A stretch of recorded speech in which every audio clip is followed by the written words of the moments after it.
Not every self-proclaimed dominant in a tailored suit or leather boots is authentic, and we discussed this in my video, Green Flags of Healthy Dominance. But today I wanted to expose the biggest red flags of those Christian Grey wannabe types who try to front authority to disguise their true sense of powerlessness.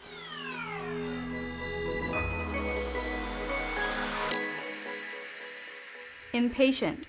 Seeks ownership without assessing the submissive's desires, needs, limits, and relational compatibility. Now, if this is not the first of my videos you've watched, you may have heard me say, lust can't wait.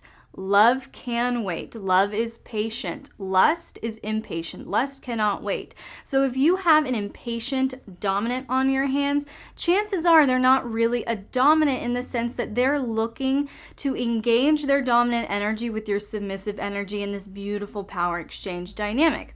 If they're impatient, if they're just trying to push for play, not really getting to know you, your desires, your interests, your limits, what you're looking for, chances are it's more of a lust thing. Chances are they're just into kinky sex, some kinky fuckery, right? Not actually a dominant. And here's the thing, you can be into kinky sex and be a sexual top without being a dominant, okay? But a lot of people confuse those lines, including new submissives who are looking for a dominant and may be manipulated by the wrong one. So that's a key for you to pay attention to submissives is the level of patience. If they're very patient, if they're like, hey, no rush, I'm here to get to know you, I'm here to make sure that we're compatible before I push this any further, that's a great sign. But the red flag is impatience. If there's a sense of push or rush without really getting to know you. Disrespectful and degrading. They view you as a subtype only that they are allowed to talk down to even before there is a discussion of limits, consent, and ownership. Now, there's nothing wrong if in your power exchange dynamic there is the presence of desired and consented upon degradation play, humiliation play, behavior modification, things like that. That's absolutely fine if you and your partner, top and bottom, dominant and submissive, have discussed this thoroughly and have enthusiastically agreed upon how this will work in your relationship. This is not what I'm talking about here. I'm talking about a red flag being a dominant who's not your dominant, but they view you as a subtype, and all subtypes are their submissive that they can look down at, that they can talk down to. So they will have this kind of air about them that they don't really need to respect you. They can talk down to you, degrade you, be demeaning, be disrespectful, and there's nothing wrong with that because you're just a subtype. Okay? So there's a difference. A healthy dominant will look at you as a human being who happens to have submissive energy and who has that desire, right? This is very different. This is, you are a subtype, so I get to talk down to you because that is your place. Big red flag. Coercive and controlling. They will push for more information, rush intimacy, or control your schedule or socialization before there is a discussion of limits, consent, and ownership. Again, if you consider yourself a slave type who wants 24/7 ownership in the hands of someone that you love and trust and want to give it all to, fine, wonderful, good for you. And I'm so glad that you have found a compatible, loving partner. That's, again, not what I'm talking about here. I'm talking about someone who doesn't know you, hasn't invested in that relationship with you. You as a submissive had not consented to engage with them in this way, and they just push for more control. They try to take more space in your life. They try to take control of things in your life. They try to dictate your schedule, your meals, things like that before you have offered it up. Again, behavior modification is totally fine in a DS dynamic if the submissive wants it. If the submissive goes, I give these to you, my dominant, because you can handle it better. That's great. Not what we're talking about here. We're talking about there's no basis for trust or relationship here, and yet one party is trying to take, and control the other one. Lacks empathy. views you as a subtype only who exists to serve their whims without consideration to your emotions. So again, if this pseudo-Dom only sees you as a subtype, then that is your only value, is to serve and be pleasing. And if you cannot serve and be pleasing, you have no value. So there's no empathy for if you're tired, if you're in pain, if you're really stressed, overwhelmed, had a bad day, got fired, whatever, got sick, had a tragedy in the family, doesn't matter. They have no empathy because you should rise above it and serve and be better than that. And we talked about this in my NXIVM video, how there were these really deep levels of insidious emotional manipulation.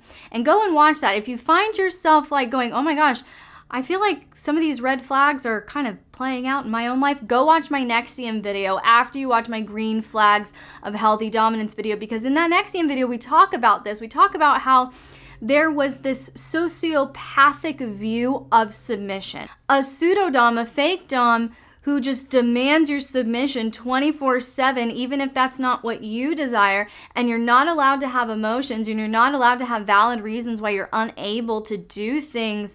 There's almost this demand for robotic-like obedience, right?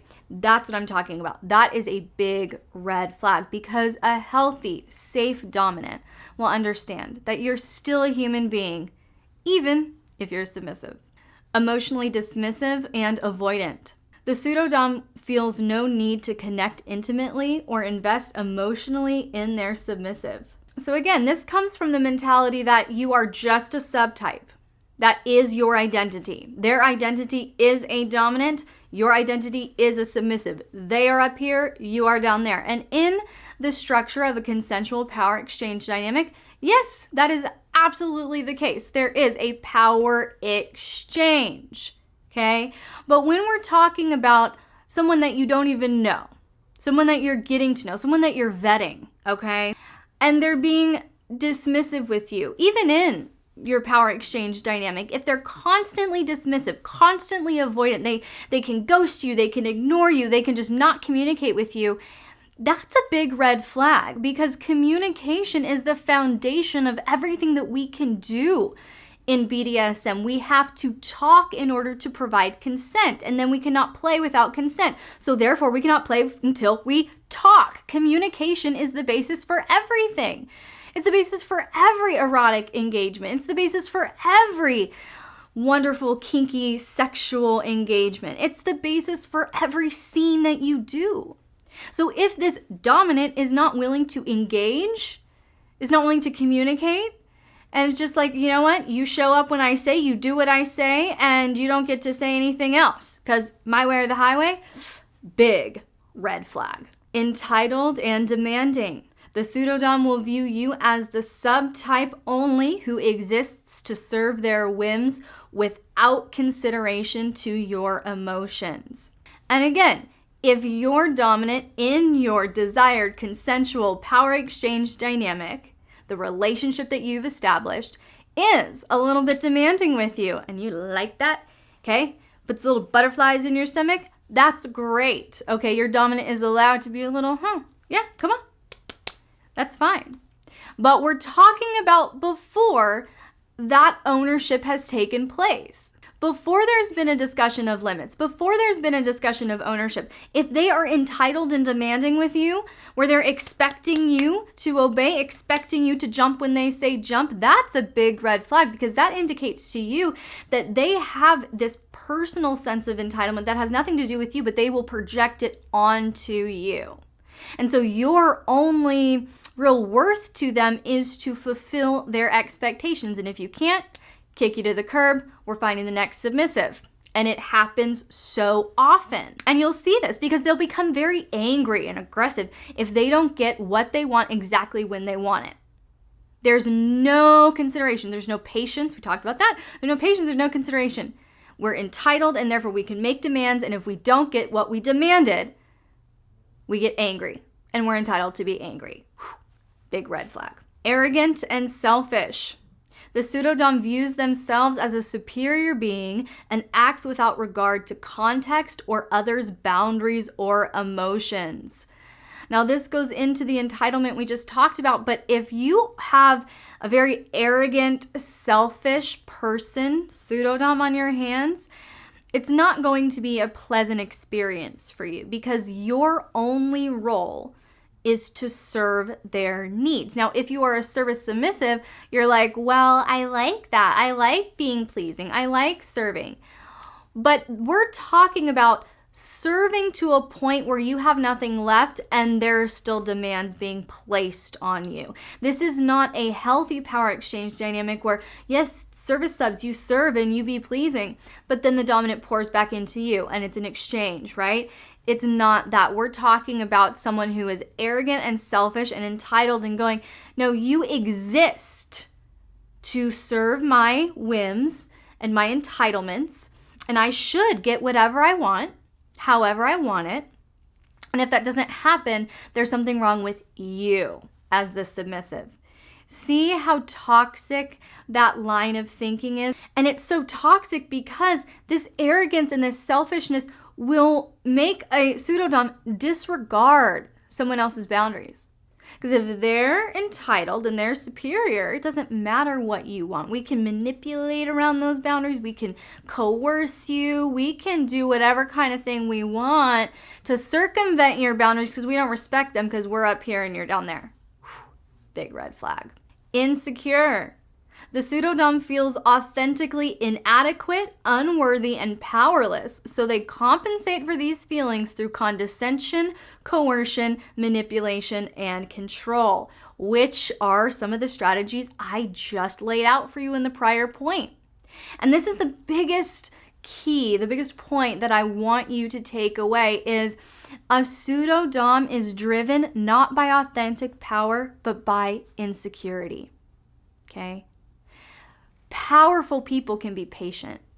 Powerful people can be soft. Powerful people cannot, get aggressive when they feel aggressive. They can have some self-control. It's the ones who feel insecure.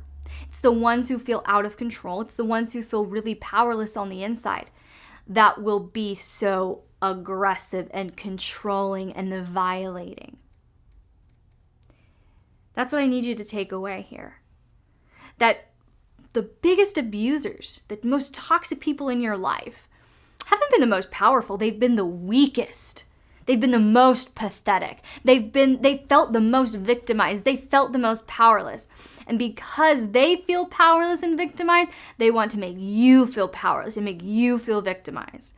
Powerful people don't feel the need to make anyone else feel powerless. They have the power. I know my power. I want to empower you as well. That's the difference here. And that is what the presence of insecurity or authentic confidence will create. A pseudo-Dom does not have that authentic confidence. They have that deep-seated insecurity. And there's some nasty, ugly, toxic, abusive fruit that will come out of that tree. Sex-centric interactions. The topic of the majority, if not all, conversations and interactions are sexual in nature or lead to sexual encounters. Just because you want a sexual experience as a dominant doesn't make you wrong. And people have misinterpreted this point in the past. So let me clarify. Just because you want sex, that doesn't make you a bad dominant, okay?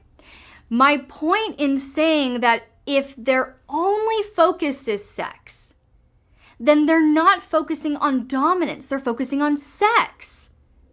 And dominance and sex are two different things. Yes, you can have a sexual experience in your dominance, but you don't have to. And that's my point. It will filter out for you submissives. If you're just looking for a quick fuck, if you're just looking for some kinky sex, fine.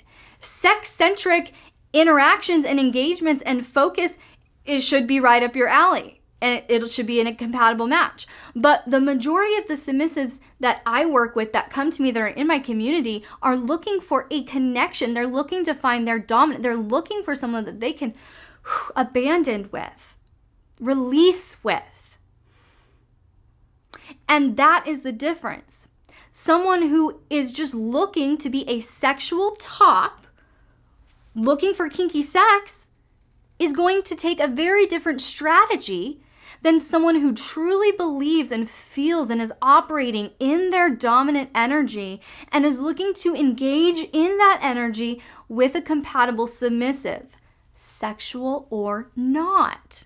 Do you see what I'm saying? Very, very different process, very, very different trajectory, and very different motivations. So having sex-centric interactions isn't bad. My point is, it doesn't necessarily make you a dominant. It makes you a sexual top looking for kinky sex. Erratic and unpredictable. The pseudo-Dom is inconsistent with their boundaries and will abruptly shift expectations to suit their agenda. Now, this one makes a lot of submissives go, I'm failing, I'm doing something wrong, okay? And if you're a submissive and we're going through this list and you're going, oh my gosh, it seems to be happening in my relationship. My dominant seems to actually have a lot of these traits. And after I go watch your green flags of healthy dominance video, I'm going to freak out a little bit. And that's okay, because I've created a self-test for you submissives. It is on my Patreon. It is a 10-question self-test to evaluate the health of your current dynamic. And I give you 3 distinct steps that you can take based off the results of this test, okay? If your dynamic is just like a little incompatible and we need to clarify some communication, I have a strategy for you there. And I have a strategy if it's on the other end of the spectrum. If you're realizing, submissives, that you are actually not with a dominant, you're with an abusive person, you're with a sociopath, you're with a narcissist, you're with someone who's toxic, and you're realizing, ooh, this may not be good. In this test, I have a strategy for you if you find yourself there. So just go over to patreon.com/LXerotica and you can get access at the $8 tier and up to this 10-point self-test for submissives and my 3 strategies to keep you safe and free. But that's one of the things, submissives. If your dominant is erratic and unpredictable, you feel like you're walking on eggshells. And that's not good. A healthy dominant will make sure that you know exactly what steps to take. You know exactly what is expected of you as a submissive. The dominant will make sure that the submissive knows, here are my boundaries as a dominant. Here are the things that I like and I do not like. Same thing with the submissive. And there's mutual respect for these boundaries. And respect for boundaries includes consistency. You don't change your mind abruptly all the time. Your feelings and emotions might do a little bit of this, but what you expect, the boundaries that you've discussed, don't change to suit your own flippant wants or agenda.